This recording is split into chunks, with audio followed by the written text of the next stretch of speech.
Барлықтарыңызға сәлем достар. Біріншіден, қалдарыңыз қалай? Бүгін сіздер үшін, яғни ең біріншіден осы 2025 жылғы түлектер үшін ең пайдалы деген өзімнің кеңестерімді айтқым келіп тұр. Яғни 2024 жылғы түлек ретінде және ағылшын дүниежүзі тарих пәндерін таңдау арқылы грантқа түскен түлек ретінде өзімнің бірнеше кеңестерімді айтқым келеді. Әрине, білмеймін сіздерге қаншалықты пайдалы болатынын, бірақ өзімнің былтырғы жасаған және қателіктерімді, өзімнің тәжірибелерімді сіздерге жеткізгім келіп отыр. Так, білемін, сіздер уже кейбіреулеріңіз әрине кіріп қойдыңыздар, тіпті дәл қазір кіріп жатқандар бар, немесе ертең кіретіндер бар. Өте ұбт күндері, яғни ұбт айлары біреулер үшін өтіп кетті, біреулер үшін тым жақын. Сондықтан осы енді кіретін болсаңыздар, осы кеңестерді тыңдап алуға сіздерге кеңес беремін. Себебі сіздерге пайдалы болады деп ойлаймын. Ең біріншіден сіздерге айтар кеңесім, бірінші кеңес, әрине сіздер өте жақын арада кіретін болғандықтан сіздердің уже курстарыңыз бітіп қойды, мен біліп отырмын. Және сіздер жаңа мәлімет түсініп, яғни жаңа мәліметтерді қабылдап үлгермейсіздер. Сондықтан сіздерге ең бірінші кеңесім жаңа нәрселерді, жаңа мәліметтерді, жаңа тақырыптарды меңгеріп кіремін деп даже ойламаңыздар. Жаңа тақырып дегенді уже жауып тастаңыздар. Сізде қазір тек қана қайталау болу қажет. Әр пәнді бастан аяғына шейін сіздер білетін нәрселеріңізді, чтобы сұрақ келіп, сіздерде мынандай случай болады. Болғанда шығар алдағы өткен ұбт-ларыңызда, қаңтар ұбт-да, наурыз ұбт-да. Сіздерге бір сұрақ келеді, чтобы сіздер ол тақырыпты, ол сұрақты біліп тұрсыздар. Бірақ, өте ұқсас жауаптар, және сіз оны өткенсіз, бірақ андағы жауапты шатасып отырсыз. Хотя мынау болуы мүмкін, мынау болуы мүмкін. Вот сондай случай болмау үшін сіз барлығын толық білетін нәрселеріңізді ғана қайталап алуларыңыз қажет. Себебі сіздерге жаңа нәрсе үйрену, жаңа тақырыптарды үйрену өте қиынға соғады. Тіпті сіз ұбт-ға кірер бір күн алдын, 2 күн алдын жаңа нәрсе үйренем деп өзіңіздің білетін заттарыңызды ұмытасыздар, және жаңа нәрсені меңгермей, солай минусқа кетіп қалуларыңыз мүмкін. Сондықтан только қайталаңыздар. Қалай қайталаймын? Вот менің екінші кеңесім. Екінші кеңесім сіздерге берер. Ол әрине нұсқа талдау қараңыздар. Вот это самый күшті. Так, мен бірінші өзімнің ұбт-ымды тапсырдым, нағыз ұбт-ымды. Вот оның бірінші нағыз ұбт-ым не то уақытқа таңдалғандықтан мен экзамендер арасынан таңдадым. И выпускнойдан кейін, после выпускного таңдадым. И яғни 25 майдан кейін таңдадым. Менде бұл кезде нұсқа талдау көруге, қайталауға деген көп уақыт бола қойған жоқ. Вот так, мен өзімнің білетіндеріммен қысқа ғана қайталап кірдім. Нормальный балл жинадым.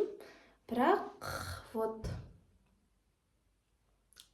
Және экзамендердің арасында болғандықтан экзамен тапсырып келесі экзамен болып кетеді, солай дұрыс дайындалып үлгермедім, вот солай кіріп кеттім. Ал менде, қараңыздар, менде бірінші ұбт мен екінші ұбт-ның арасында 1 ай уақыт болды. Вот мен сол 1 ай уақытта не істедім? Мен 1 ай уақытта қалай айтсам болады, күніге нұсқа талдау көретінмін. Күніге қандай нұсқа талдау шығады, ютубта ақтарып отырып сол нұсқа талдаулардың барлығын көріп шығамын. Вот. Ол біріншіден өте қайталауға сіздерге көмектеседі. Екіншіден сіздердің прогресс жасауға көмектеседі. Балдарыңызға хотя бы 5, ең аз дегенде 5 балл қосуға көмектеседі. Вот солай. Так. Нұсқа талдау көріңіздер. Ал мат сауаттылықтан сізге айтарым, есеп шығарыңыздар. Мат сауаттылық, потому что ұмытып қаласыздар тақырыптарды. Сіздердің мат сауаттылықтан мен айтайын, нұсқа талдау көру ол пайдалы емес. Сізге, потому что математикалық сауаттылықта, нұсқа талдауда олар өздері шығарып беріп отырады. Бірақ сіздер оны көру арқылы ғана оны олай жеткіліксіз. Сіздерге бір лайфхак айтайын. Математикалық сауаттылықтан сіздер вот сол нұсқа талдаудағы есептің шығарылуын емес, берілген қарап алыңыздар и тоқтатып қойып өзіңіз шығарып алыңыздар. Потом жауабымен соның нұсқасын, яғни сол нұсқа талдаудағы шығарылған нұсқамен өзіңіздің тексеріңіз. Вот это помогает. Потому что нұсқа талдауға бізге практика керек. Тоже думаю, математика и физика таңдағандар болса, қарап отырғандар болса, тоже солай көмектеседі. Потому что это практикалық қандай пән болғандықтан сіздерге көріп қана түсіну жеткіліксіз болады. Потому что сіздер ана жерде отырып шығару жолын білмей қалсаңыздар, вот это қателік болып қалады. Сондықтан солай өзім кеңес берер едім сіздерге. Және де менің одан кейінгі кеңесім, қате десем, білмеймін, менің бұл айтқаным дұрыс па, дұрыс емес па, бірақ сіздерге айтар едім, слив қараңыздар. Әрине, сливқа жатып алыңыздар, прям жаттаңыздар, күніге мынанша слив қараңыздар деп айтпаймын. Бірақ мен сіздерге бір айтарым, құпия ретінде ғана айтайын. Точно осылай болады. Әрине, сливтер келмейді. Басындағы даталарға слив қай кезде келеді. Вот. Егер сіз өте ұбт-ның ең соңғы даталарына, ең соңғы, как говорит, бір аптасына, датасына, яғни бізде 5-ші шілдеде ұбт аяқталады. Сіздерде, так, 30 мен 5-ің аралығындағы даталарда слив жап, прям деп айтамайым, бірақ слив келеді. Кәдімгідей сіздерге слив келеді. Слив қарамау бұл менің қателігім болған. Қалай айтсам, сол қателігімді қайталап қалмаңыздар. Мен білмеймін қаншалықты дұрыс. Сіздер слив қара дегенге прям сливке жатып ал деп айтып жатқан жоқпын. Сливтерді примерно келген сұрақтарды қарап, чтоб сол сұрақтардың жауабымен примерно танысып шығыңыздар. Если сол даталар болса ғана, достар, бірақ мен точно айталам, басындағы даталарға мүлде слив келмейді. Мен өзім қалай өзім практикамда бірінші ұбт-ымды бастапқы датада, екінші ұбт-ымды соңғы датаға тапсырғандықтан солай айталамын. Бірақ соңғы 6-7 күнде сливтер келе бастайды. Вот қандай пәндерден келеді. Қазақстан тарихы, дүниежүзі тарихы, тіпті маған ағылшыннан да сливтер келген. Қазақстан тарихында сұрақтар жиі қайталанғандықтан, слив қарап алу ол сізге 2-3 балл қосуы мүмкін.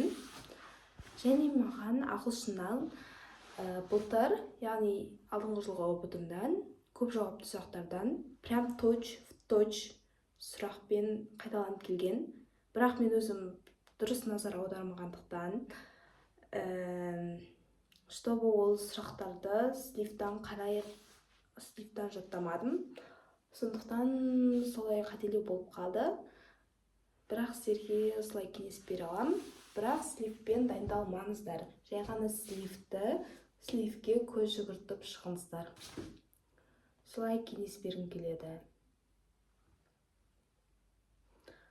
Тағы бір кеңесім, қалай айтсам болады, психикалық дейма, қатты ерік бермеңіздер, жаман нәрселерді ойламаңыздар, және қулық жағынан олай ойламаңыздар. Себебі ешқандай қулық жасай алмайсыздар. Шпаргалка, телефон деген алып кіруге тырыспаңыздар. Және де өздеріңізге сенімді болыңыздар. Сіздер что барлығын білесіздер, қайталағансыздар. Тіпті қалай айтсам болады, сливтер тоже білсеңіздер, сливтерге қарап та былай білуге болады ғой, адам, чтобы сливтерде саған таныс сұрақтар келіп жатса, значит сен ұбт-ны почти дайындығын, что было у тебя все хорошо. Солай ғой. Сондықтан өз-өзіңе сен, если сұрақтарың болса, комментарийға жазып кетсең болады. Немесе профиліме кірсең, мен Инстаграм жазылып тұр.